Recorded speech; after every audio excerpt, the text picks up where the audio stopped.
Hey, this is Blondeguygamer, and welcome to another Halloween-themed They Made a Sequel.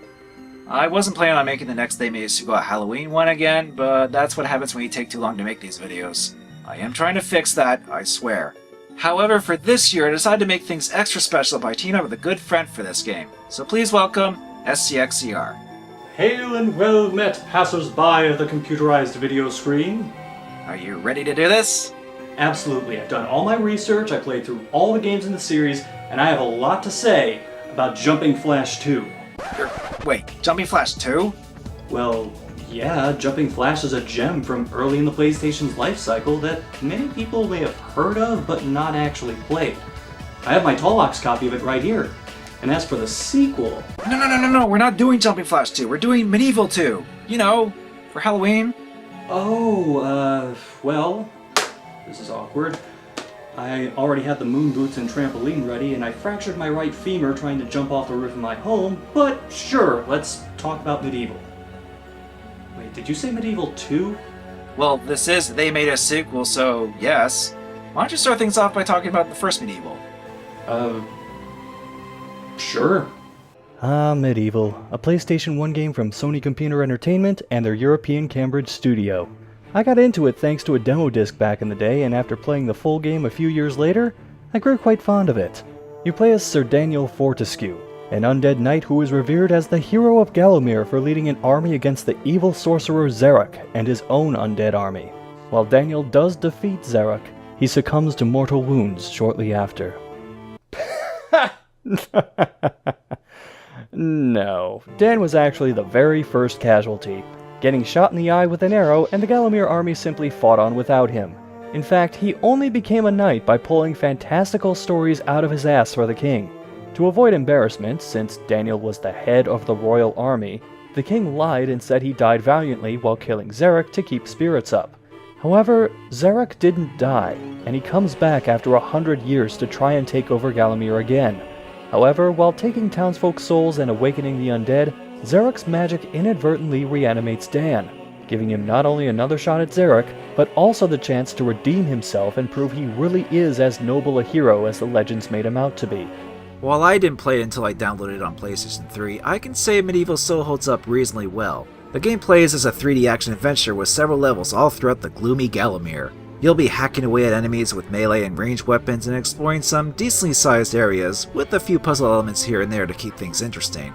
It is fun, but there are some things that do show its age as a 3D game of this era. The camera can be pretty cumbersome at times, and that along with the jerky movement and platforming makes some parts pretty stressful. Still, it is a game I enjoyed playing as it has an undeniable charm with its cartoonish gothic art style, the equally gothic and well-composed music, and the sense of humor that this game pulls off. It makes for a great Halloween-themed game to play for this time of year, at least in the goofy fun way rather than for scares. Though I imagine some of the FMVs and enemies might have scared a few kids a little back in the day. In any case, it's no wonder why this game still has its fans after all these years. In fact, it just had its 20th anniversary. Yep, MediEvil is now 20 years old, and I hope you all feel a hell of a lot older for knowing that. And it will outlive us all. Hey, just because it's around Halloween doesn't mean you can scare everyone that much. Did you know Dead Space just turned 10 years old? Stop it! In short, we both like MediEvil, and so did a lot of other people as it got some overall good reviews and sales. So with that success, Sony commissioned the Cambridge studio to make a sequel, and that was released in the year 2000! After about a year and a half of development. While the sequel isn't really unknown among most MediEvil fans, we felt this game still fits in the "they made a sequel" moniker, since when MediEvil is brought up, it's often just the first game that gets mentioned in gaming circles. Kind of like the ActRaiser games. That's right, I did do a They Made a Sequel in ActRaiser 2 a few years ago, so you can check out that if you haven't already. Are we going to get MediEvil 2 over with, or are you just going to keep self-promoting in the middle of your own video? Don't worry, we will. And I won't make this an hour-long video despite having you around. Oh please, I'm only that thorough with retrospectives and games I have long-standing ill will toward. MediEvil 2 is the latter. Oh, really? Maybe it's because I don't have a nostalgic connection, but I wouldn't say I have ill will towards 2. True, it's not as bad as other things I've played, but... By the way, am I getting paid by the minute for this collaboration? You wish. But if we do have different opinions, then it may make the video more interesting. So let's begin.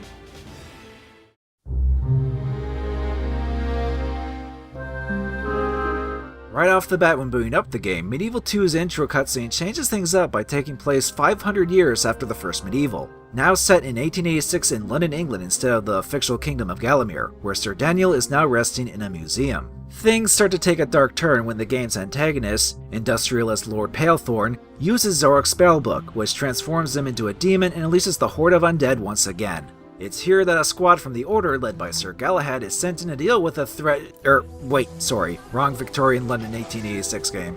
Yeah, we're playing one with actual engaging gameplay. Anyway, the magic naturally causes some chaos with some of the museum exhibits, and we get to the main menu. Normally we wouldn't go into much detail over a menu screen, but MediEvil's was a pretty memorable one as it scrolled through some spooky-themed cemetery scenery before getting to the game selection. For 2, it's recreated for the Victorian setting pretty faithfully, though it is really just taking something from the first game and adding a new twist to it, which sums up a lot of the game really, but I'm getting ahead of myself. Upon starting a new game, the magic from the spell once again inadvertently reawakens Daniel, and it's up to him to be the hero. Again. Because. You take control and start finding out what carried over and what's new for the sequel. Combat is mostly the same, with melee having primary and chargeable secondary attacks, though you'll want to be a little more careful, as attacking recklessly will have enemies stun lock you and cancel both regular and charge attacks, so hit and run and defensive tactics are encouraged. Thankfully, you can get shields that deflect certain amounts of hit points, depending on the type, and Dan's Daring Dash for extra mobility, a move that you originally had to unlock after a boss fight in the first game. Now it's a default ability for 2. As for ranged weapons, they still automatically lock on to foes, while being able to manually switch targets if there's more than one within range. The only problem is you can't really strafe around a locked target like, say, a 3D Zelda game. You'll likely have to stand still to aim and fire, which was how it worked in the first game too, so it's fine if you're used to that. Otherwise, it's a missed opportunity to improve the ranged combat. There is a strafe button in both games, but it just fixates you to where you're facing and is not all that useful unless you want to make Dan shimmy around for a makeshift dance routine. Spooky, scary skeletons and shivers down your spine. Shrieking skulls will shock your soul, seal your doom tonight. What is useful, on the other hand, is the new ability to equip 2 weapons and press L1 and square to switch between them on the fly, saving you from having to change weapons constantly in the menu like in the first game.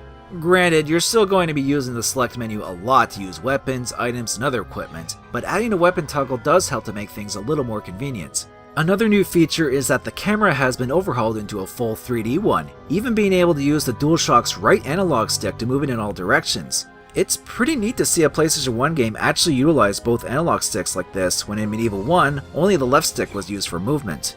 Though with it being as old of a fully 3D camera as it is, the control will take a while to get used to. It's inverted with no way to change that, and oftentimes you'll be wrestling with it to get desirable angles.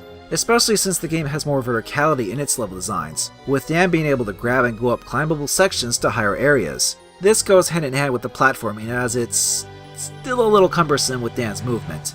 And there's now fall damage too. Great.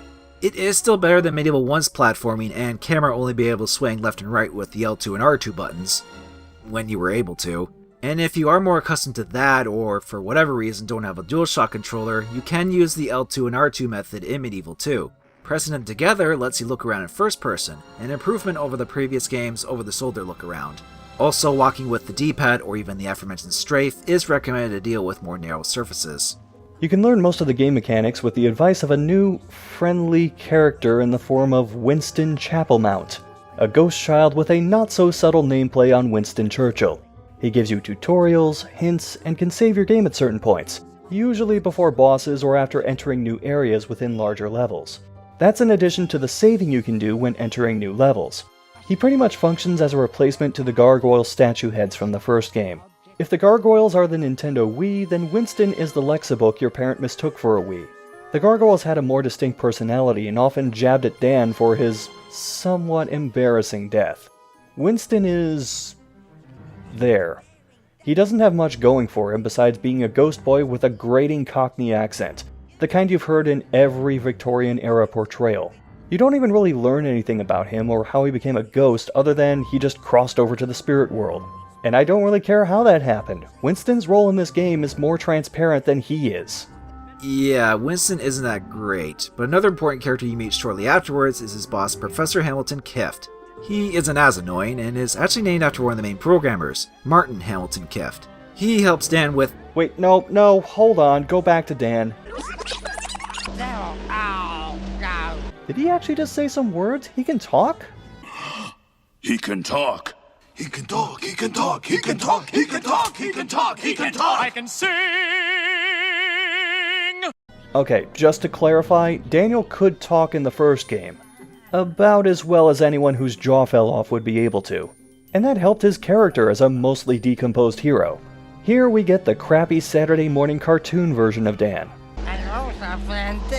Congratulations on hitting reverse puberty, Dan. Just... why? You know what, sorry, I had to come in and address that. Just continue on with Kift. Right. Professor Kift provides scientific resources and knowledge of the occult, being the one to brief Daniel on the situation and send him on missions to try and stop Palethorn. He'll also give you new weapons after each Chalice of Souls you bring back to the lab, which are one of two series' main collectibles. The other is life bottles to extend the number of times Dan's life meter can be automatically refilled if depleted. With the chalices, once you defeat enough enemies to reach 100% in a level, you then go grab it. They're much like how they worked from the first game in that you get access to the Hall of Heroes after completing a level with a chalice, where previous heroes gave Dan weapons and other rewards. In MediEvil II, Kift just uses the chalice energy to make the weapons. Somehow, with his occult knowledge. A good chunk of the weapons are brought back from MediEvil I, which kind of undermines their significance of being from legendary heroes before. But there are some new ones to reflect the more modern time period, such as pistols in a blunderbuss, a cane stick that unleashes a homing 3-pronged wave attack when charged, bombs that are tricky to use effectively, or what is essentially the ultimate weapon when you get all the chalices, a Gatling gun that easily rips and tears through everything.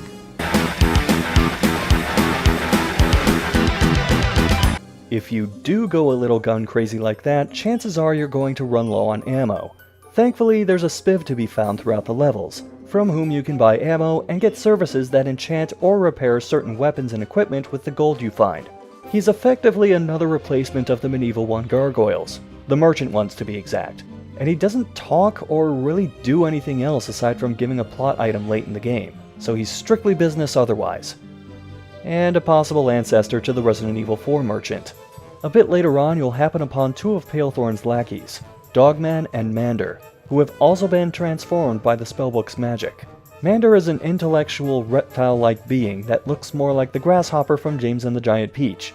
Dogman is a dim-witted brute and, well, a dogman. A British bulldog, if you will. Suddenly I'm reminded that in WWF In Your House, British Bulldog's attacks actually had him with a dog head. Fancy that. You couldn't resist making a wrestling reference, could you?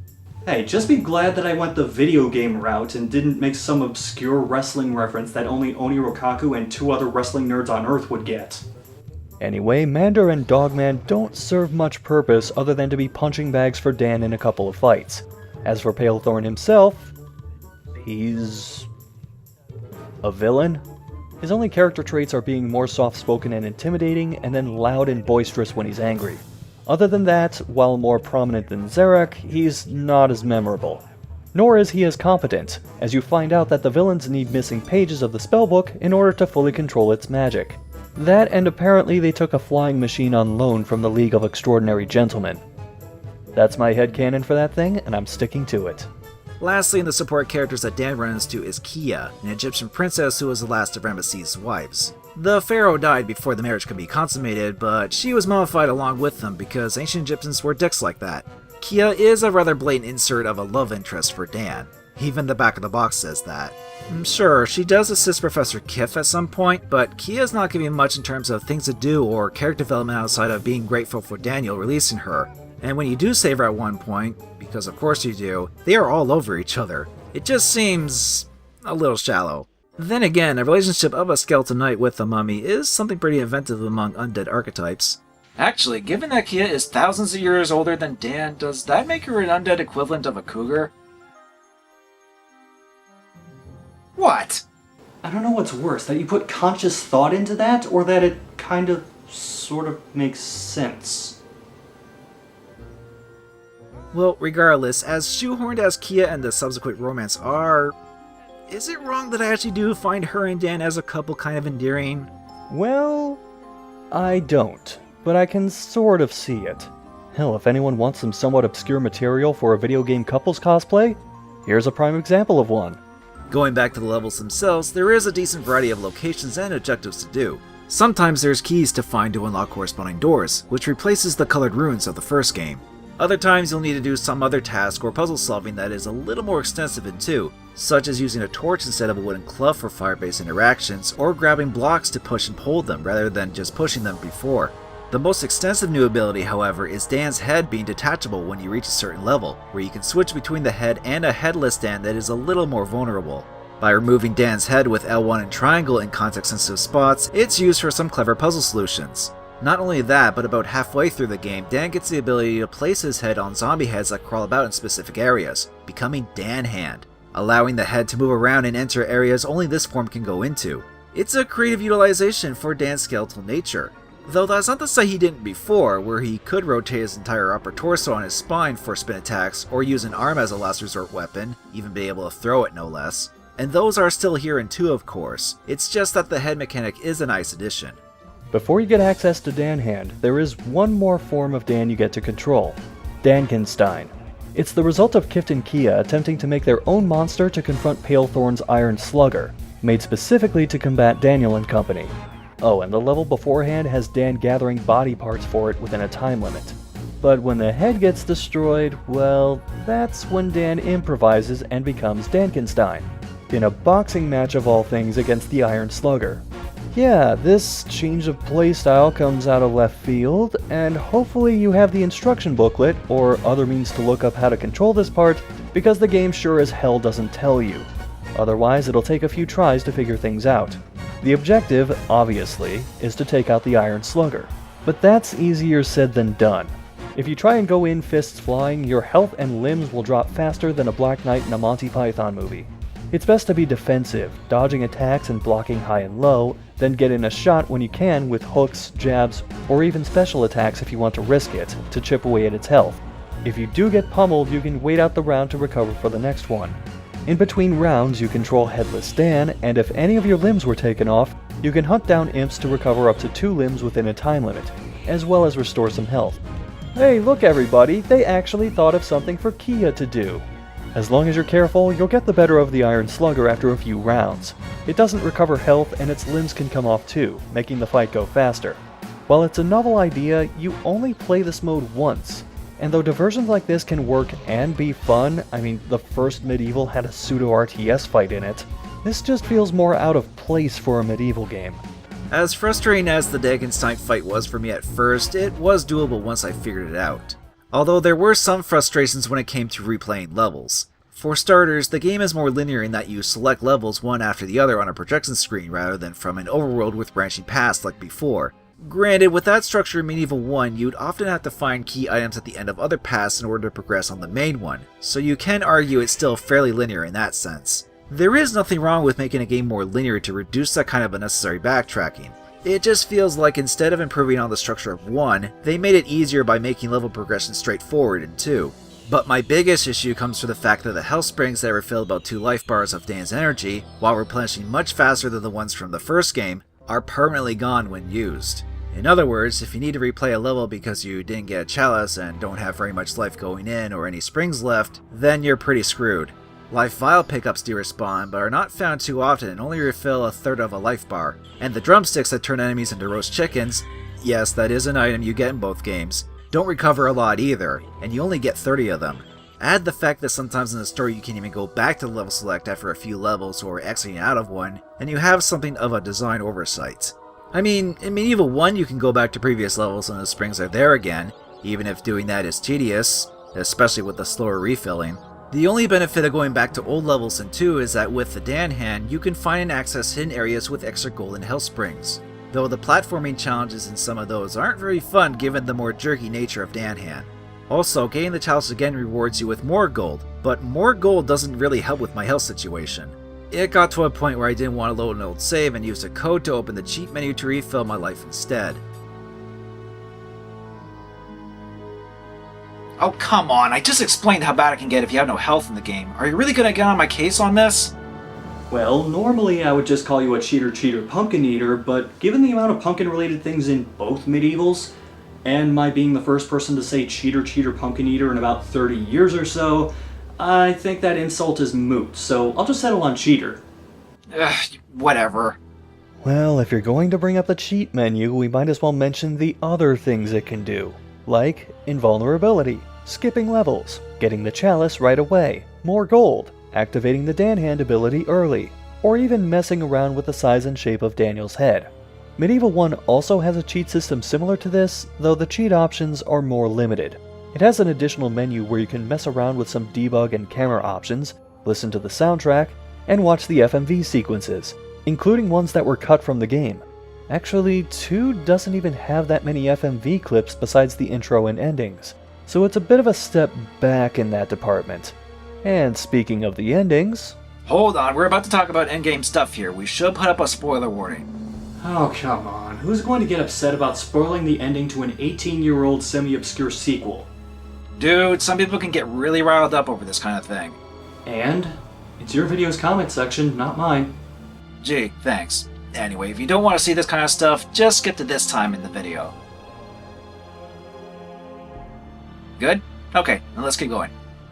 So after defeating Palethorn in his airship in a Summon Demon tag team fight, which, by the way, I had to restore my health from the cheat menu again for... Again? Listen, the last level has this bad platforming section with these chandeliers, and I lost a lot of life bottles from falling here. So much in fact that in the escape sequence on the way back up, I kept failing that and only just got out on the last bit of health on my final attempt. But that meant in the final boss stage, it only gave me 1 health spring, so I had to fight Dogman and Mandor and the final boss with barely more than 2 life bottles. I didn't feel like doing a challenge run or redoing the last whole area before it. Where was I? Right, the ending. With Palethorn defeated, you get the ending cutscene, and like the first game, MediEvil II's ending is affected by whether or not you collected all of the chalices. If you don't, you simply get Dan and Kia returning to eternal rest in each other's arms. But if you do collect all of the chalices, Dan and Kia board a time machine and go back to MediEvil I, when suddenly Palethorn in Zarok's final boss form attacks and cuts to black. Huh. So just to clear some things up about that, the time machine is actually an old experiment of Kift's, one that Dan used earlier to retcon Kia getting killed by a monstrous version of Jack the Ripper. Because Victorian London.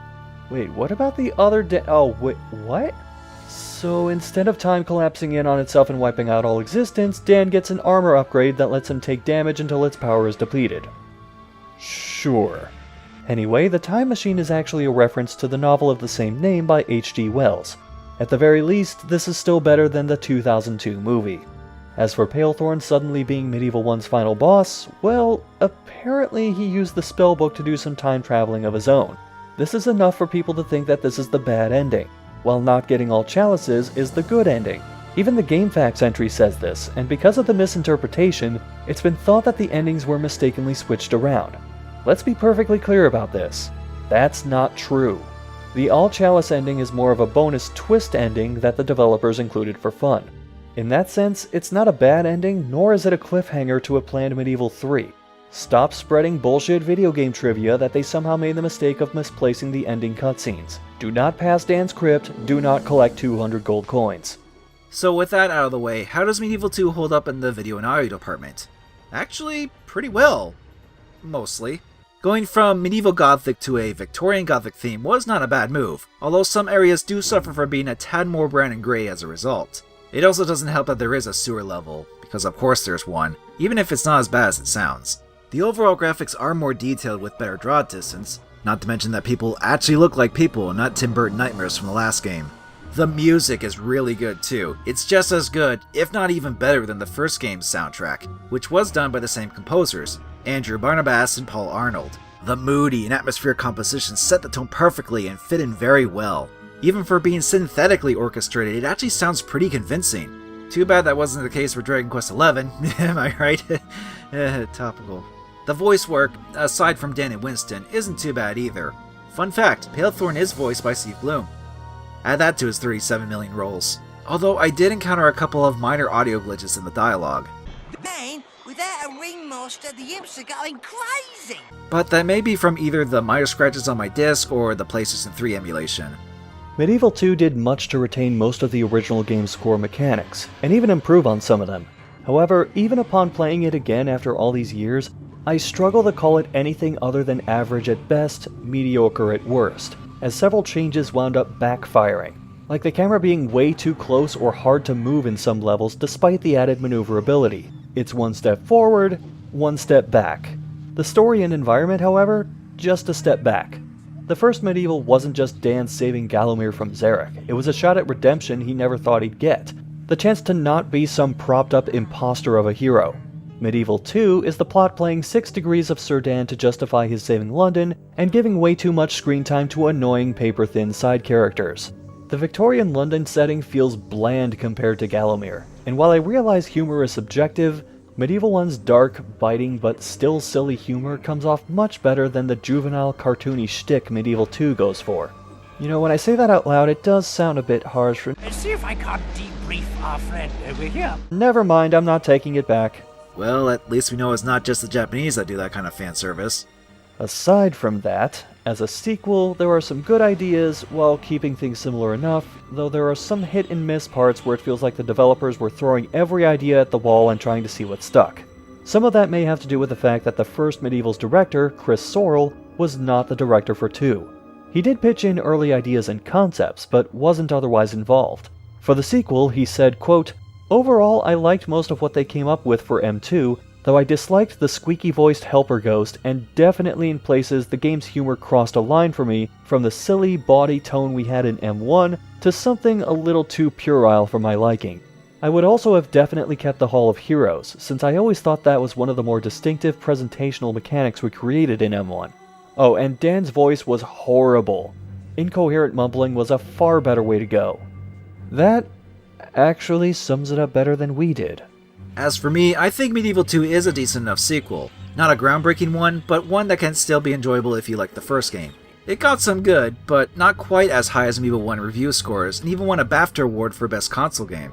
Another reason 2 may seem a bit lacking is that it took less time to finish, but neither game is terribly long to complete anyway. The shorter length is partly because of the more linear nature, and partly because of scrapped ideas and levels, like originally having to form an uneasy alliance with Zarok to get the spellbook back, or playing as a new skeletal hero that was a descendant of Dan's, which is where this dapper-ass outfit Dan gets to wear one level came from. The biggest drop concept was having the last level be at the Parliament building, where Palethorn turns Queen Victoria into a giant monster as the final boss. As ridiculous as that would have been, it would have made for a more climactic final battle. There's just concept art of the transformed queen, but I like to think it would have gone something like this if they kept it in the game. Look out for the campy drawing of Queen Victoria! God help us! And with our Simpsons reference quota met, the next question is, what became of the MediEvil franchise and its developers? Well, the composers who later formed Bob and Barn Limited and Chris Sorrell worked on Primal, a game you may have seen on the PlayStation 4's PS2 section and wondered, what the hell is this? In 2004, the studio also released Ghost Hunter, which MediEvil 2's director, James Shepard, and the MediEvil series artist, Jason Wilson, also worked on. Just a quick note on Ghost Hunter, meh as a game, but it has a fantastic voice cast. Seriously, go look it up. Then in 2005, there was MediEvil Resurrection, a remake of the first game for the PSP. You know, despite being a MediEvil fan and actually owning the game, I've never actually played Resurrection. My PSP's busted. Well, luckily it is on the PlayStation Network for $10, so if you have a PlayStation Vita or TV, you can get it for either one of those. The what and the what now? Right, I need to remind myself I'm one of the few people that even bother with these things nowadays. Then again, I'm not sure what to think of Resurrection, as it did get mixed reception, and only Jason Wilson and the composers from the original team worked on it. Chris Sorrell said that he didn't like some of the changes, and wished he could have been involved, but he was too busy working on 24 the game.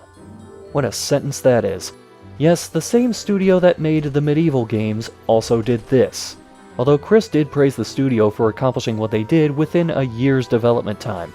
And you thought developers had too much crunch time nowadays? After 24 the game, the Cambridge studio mostly did ports of games like the PSP version of Little Big Planet, as well as assist in the development of games like Heavenly Sword and Killzone 2. Afterwards, the studio became a subsidiary to Guerrilla Games as Guerrilla Cambridge, making games such as Killzone Mercenary for the Vita and Riggs Mechanized Combat League for PlayStation VR before in 2017, the studio was unfortunately shut down. What's the tally for closed studios from games you've covered so far? Too many to count.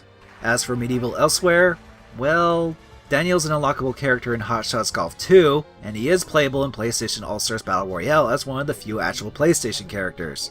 And he's one of the worst characters to play as, due to most of his moves being way too slow. Awesome! You made one of the few characters I actually care about in that game worthless. Cheers, mate! Also, rest in peace, online servers. However, at the 2017 PlayStation Experience event, and what was something I don't think anyone saw coming, a PlayStation 4 remaster of the original MediEvil was announced as being in development. And if I recall, you were pretty excited when the news of that came out, SCR. A little.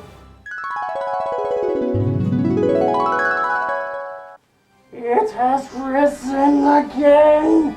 The Daniel fucking Fortescue! So with the remaster coming, let's hope we can get something more from the franchise after that. In the meantime, the original will suffice, though both that and the sequel are not exactly that cheap or easy to find these days. And while the first game and Resurrection are on the PlayStation Network store, 2 is surprisingly absent, so you need to track down a copy if you want it. It may not be as good as MediEvil 1, but I'd say it's still worth checking out. I wouldn't go that far, as I had my fair share of issues with it, but we have played worse than this. Much, much worse than this. I still prefer 1.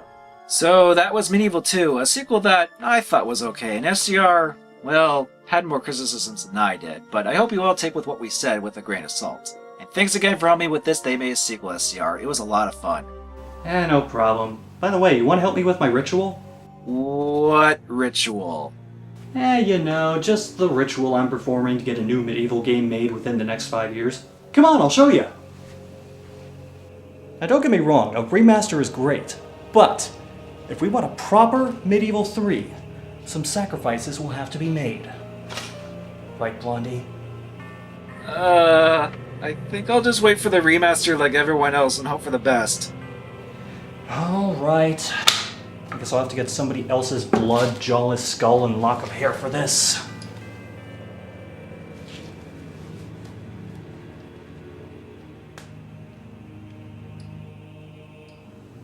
Hey Zero Master, it's SCR. Listen, I have a huge favor to ask of you. What's really scary is that this is still pretty normal for his standards. Hey, thanks for watching. This was one of my longer ones, so I appreciate you getting to the end. And a huge thanks again to SCXCR for doing this with me. Seriously, go thank him by checking out his channel and videos if you haven't already. I could say the whole like, comment, and subscribe spiel for my stuff, but honestly, he deserves it more than me. And while you go do that, I'll see you all in the next video.